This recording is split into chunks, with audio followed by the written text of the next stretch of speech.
নমস্কার সবাইকে।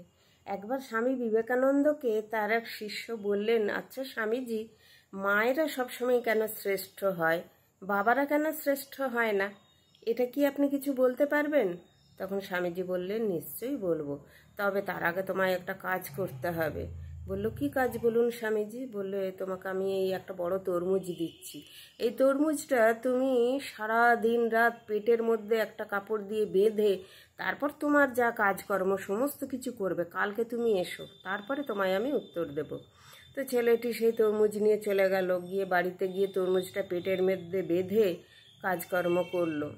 ঠিক আছে, পরের দিন এলো, তখন স্বামীজি বললেন, কি তুমি সারাদিন রাত তরমুজ নিয়ে কাজ করেছো? বললো, ওরে বাবা স্বামীজি, ভীষণ কষ্ট পেয়েছি, আমি 1 ঘন্টাও রাখতে পারিনি। এত বড় তরমুজ পেটে বেঁধে কাজ করা যায় বলুন?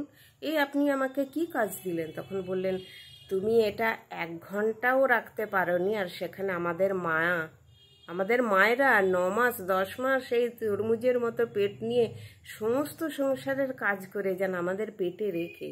তাহলে কে শ্রেষ্ঠ? মা শ্রেষ্ঠ নয়? তখন সেই ছেলেটি ভুল বুঝতে পারলো, পরে বলল, সত্যি আপনি ঠিকই বলেছেন, মায়েরাই শ্রেষ্ঠ।